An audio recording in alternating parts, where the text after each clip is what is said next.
So আমাদের সাথে ইতিমধ্যে একজন আর্সেনালের ফ্যান ভাই রয়েছেন এবং ভাই আপনাদের সাথে একটু আর্সেনাল বিষয় নিয়ে কথাবার্তা বলবে। তো চলুন আমরা চলে যাই রবিউল ভাইয়ের কাছে, আর্সেনাল ফ্যান বয়।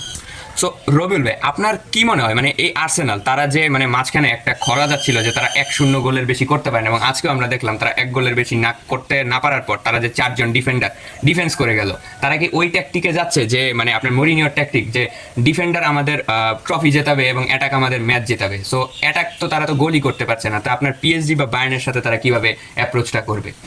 দেখেন, আমি মনে করি আমাদের টিম এখন 2টা ট্রফির একেবারে খুব নিকটবর্তী হয়েছে। সো এখানে আর 2-3টা প্রিমিয়ার লিগের ম্যাচ যদি ভালো করতে পারে, ইভেন যে সব ম্যাচ জিততে হবে তা না, কারণ আমরা আশা করি সামনে সিটি আরও খারাপ করবে। তো 2-3টা ম্যাচ আরও তারা রেলিগেশন জোনের টিম, 2টা ম্যাচ উইন করতে পারলে এনি হাউ আমরা প্রিমিয়ার লিগ চ্যাম্পিয়ন হচ্ছি। আর ফাইনাল ম্যাচ ইউসিএল, আমরা এটা স্বীকার করি যে বায়ার্ন বা প্যারিস অনেক আগানো আমাদের থেকে, তাদের অ্যাটাকিং লাইন আপে মানে ভুরি ভুরি প্লেয়ার রয়েছে। কিন্তু যদি এনি হাউ যদি আমরা আমাদের ডিফেন্সিভ লাইন থেকে আটকে দিতে পারি, এবং এখানে যে পেনাল্টি শুট আউট হবে, পেনাল্টি শুট আউটের দরকার নেই, 1-2টা কাউন্টার অ্যাটাকে যদি জিততে পারি বা আমাদের সেট পিস যে আমাদের শক্তির জায়গাটা, ওখান থেকে যদি একটা গোল বের করতে পারি, তো আমরা আশা রাখি যে আমরা এবার 2টা টাইটেলই মেবি আমরা উইন করতে যাচ্ছি। এবং তখন যে এত সমালোচনা আর্সেনাল নিয়ে, তখন এই সমালোচনাগুলো কিছুই থাকবে না যে মিকেল আর্তেতা কেন এই করছে সেই করছে, এত বছর ধরে একটা টিম বিল্ড আপ করে কেন উইন করতে পারছে না। একটা ফাইনাল লস করেছি, তো এখন অলমোস্ট 2টা ফাইনালই বলা চলে যে এই 2টা যদি এনি হাউ যদি আমাদের ডিফেন্সিভ লাইনগুলো আরও স্ট্রং হয় এবং যদি ওখানে আমাদের গ্যাব্রিয়েল এবং সিলিভা যদি আরও ভালো স্ট্রংলি হ্যান্ডেল করতে পারে, তো আমরা আশা রাখি যে আমরা 2টা টাইটেলই আর কি উইন করতে পারি। দেখুন পিএসজির আপনার যদি আমরা ডিফেন্স লাইনটা বলি, সেখানে মার্কিউনোস অ্যান্ড সেই একটু দুর্বল সাইড আপনার রয়েছে মার্কিউনোস, এবং উইলিয়াম পাচো, তিনিও মোটামুটি ভালো ডিফেন্ডার, বাট তার এরিয়ালে তিনি খুব strong, but man to man মার্কিংয়ে তার কিছু প্রবলেম রয়েছে। এবং অন্যদিকে আমরা যদি আপনার যাই বায়ার্ন মিউনিখে, তাদের যে ফুল ব্যাকস স্টেনিসিচ অ্যান্ড লাইমার, তারাও অতটা ভালো না, তাদের অ্যাটাক লাইনটা ভালো। তো আমি তো যেটুকু মনে করছি যে আর্সেনালের যেহেতু ডিফেন্স লাইনটা খুবই স্ট্রং, আপনার তাদের অ্যাটাক আটকানোর মতো তাদের প্লেয়ার্স রয়েছে। কিন্তু আপনার আর্সেনালের যে অ্যাটাক লাইনটা রয়েছে, ভিক্টর গিয়োকেরেস, অন্যদিকে বুকায়ো সাকা, এবং অন্যদিকে আপনার এক থেকে যদি মার্টিনেলি নামে মার্টিনেলি, অ্যান্ড বেঞ্চ থেকে কাই হাভার্টস, তারপর মিডফিল্ডে আমাদের মার্টিন ওদেগার্ড। তো এইসব প্লেয়ারকে কি আটকানো সম্ভব আপনার পিএসজি বা বায়ার্ন তাদের মতো টিমের জন্য?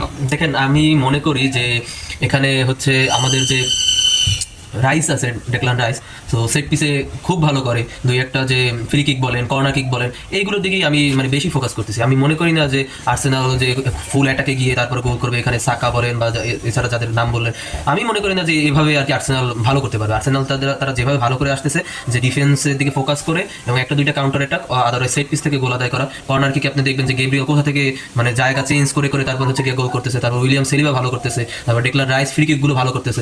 সো আমরা এই দিকেই আর কি ফোকাস রাখাটাও দরকার বলে আমি মনে করি, কারণ এখানে এটাকে গিয়ে আর মেবি ইয়ের সাথে বায়ার্ন বা প্যারিসের সাথে পারা অসম্ভব। এই যে তাদের যখন বর্তমান ফর্ম, তাদের সাথে এটা একেবারেই অসম্ভব। আর যেহেতু ফাইনাল ম্যাচ যে কোনো কিছু হতে পারে, তাই আমরা আশা করি। আপনাদের প্রিমিয়ার লিগ জিততে এখন আর মাত্র 7 পয়েন্ট লাগে, 7 পয়েন্ট, 3 ম্যাচে 2টা জয় 1টা ড্র। কিন্তু সমস্যাটা হলো আপনার যে ওয়েস্ট হ্যাম ইউনাইটেড রয়েছে, তাদের সাথে কিন্তু আপনাদের next match, and West Ham কিন্তু এই জায়গায় টটেনহামের সাথে একটা নেক টু নেক ফাইট দিচ্ছে রেলিগেশনে। কারণ ওয়েস্ট হ্যাম কিন্তু আপনার খাদের কিনারায় চলে গেছে, তারা কিন্তু তাদের সর্বস্ব দিয়ে চেষ্টা করবে যেন ম্যাচটা তারা জিততে পারে।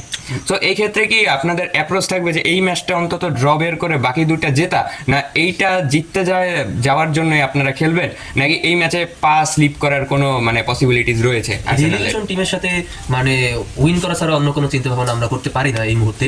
আর হচ্ছে গিয়া আমাদের রেলিগেশন জোনের টিমে তাদের অনেক দুর্বলতা, আদারওয়াইজ তো তারা রেলিগেশন জোনে থাকতো না। তো এই ক্ষেত্রে মনে করি যে একটা টেবিল টপার টিম একটা রেলিগেশন টিমের সাথে মানে পা স্লিপ কাটার মতো ফুটবল খেলবে, সেক্ষেত্রে তাহলে মিকেল আর্তেতাকে পরবর্তীতে নিয়ে অনেক ধরনের কোশ্চেন তৈরি হবে।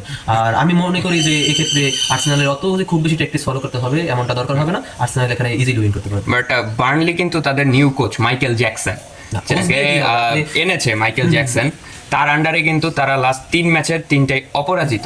সো এইখানে যদি আর্সেনালকে তারা কোনো মতে ধরুন ড্রও করে দিতে পারে, তাহলেও কিন্তু আপনার একটা মানে পসিবিলিটিস আছে যে কোনো সময় চোখ করে যাওয়ার।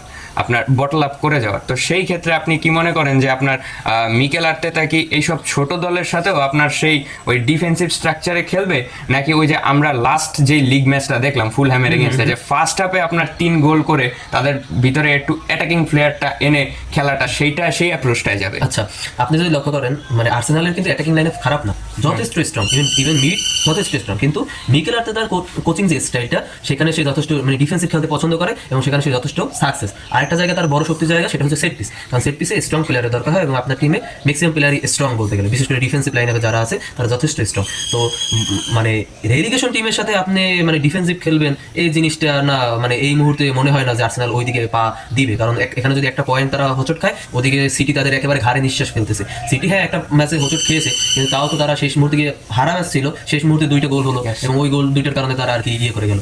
তো আমি মনে করি যে আর্সেনাল তাদের স্বাভাবিক ফুটবলটা যদি খেলতে পারে, ইভেন এদের সাথে স্বাভাবিকও দরকার হবে না, মানে রেলিগেশন টিমের সাথে আপনি মানে তাদের তো ওইভাবে স্ট্রংনেস ফুটবলার নেই, আপনার টিমে 1-2 জন প্লেয়ার এই খেলাটা সম্পূর্ণ ঘুরিয়ে দিতে পারে। আর আপনার যে ডিফেন্স লাইন আপটা আছে সেখানে যথেষ্ট স্ট্রং আছে, একজন যদি ধরেন গ্যাব্রিয়াল বা সেলিও একজন দাঁড়িয়ে থাকলে তাহলে 2জন ফুটবলার মিলেও মানে তার ওই স্ট্রং যে শক্তির জায়গাটা ওটাকে ওভারকাম করতে পারবে না বলে আমি মনে করি।